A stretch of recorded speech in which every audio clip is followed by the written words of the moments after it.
So guys welcome back to our channel. இந்த day defence of the great night அப்படின்னு part 1 பார்த்துருப்பீங்க. So இப்போ நம்ம பார்ட் 2 தான் பார்க்க போகிறோம். பார்ட் 1 வந்து இந்த மாதிரி நம்ம 4 ஃப்ரெண்ட்ஸ் ஒரு ஃபாரஸ்ட்டுக்கு போயிருப்பாங்க. அவங்க போய் அவங்க சிக்ன ஒரு அட்வென்ச்சர்ஸை பார்க்குறது தான் அந்த பார்ட் 1 இருக்கும். ஸோ பார்ட் 1 பார்க்காத நம்ம சேனலில் இருக்கும். ஸோ போய் பார்த்துக்கோங்க, அப்புறம் சப்ஸ்கிரைப் பண்ணிக்கோங்க.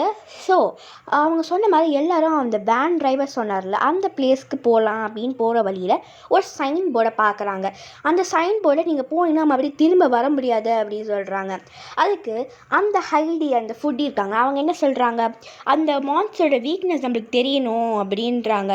ஸோ அந்த வீக்னஸ் எப்படா கண்டுபிடிக்கிறது அப்படின்னு யோசிக்கும் போது ஃபர்ஸ்ட் அந்த ரிலீஜியஸ் பொண்ணு சொல்கிறாங்க, எனக்கு தெரியுமே அந்த மான்ஸ்டரோட பேர் மட்டும் தான்ப்பா தெரியும் அப்படின்றாங்க. என்னது வரும்போது நான் லைப்ரரி தான் படித்தேன், அந்த மான்ஸ்டரோட பேர் வந்து மாயிலா அப்படின்னு பார்க்கும்போது கரெக்டாக அவங்களோட ஃப்ரெண்ட் ஜிம்னாஸ்டிக் கேர்ள் இருக்காங்களே, என்ன சொன்ன நீ மாயிலா, இந்த பேர் எனக்கு தெரியும், இதோட வீக்னஸ் அப்படி சொல்லும்போது கரெக்டாக அந்த மான்ஸ்டரே பின்னாடியே வந்து நிற்கிது. கரெக்டாக அது வந்துக்கிட்டே இருக்குது. ஸோ கரெக்டாக ஒரு மார்ச்சரியில் போய் அவங்க உட்காந்துட்டாங்க. அப்புறம் இந்த பாட்டை அப்படியே முடிச்சிடுறாங்க கைஸ். பாய்.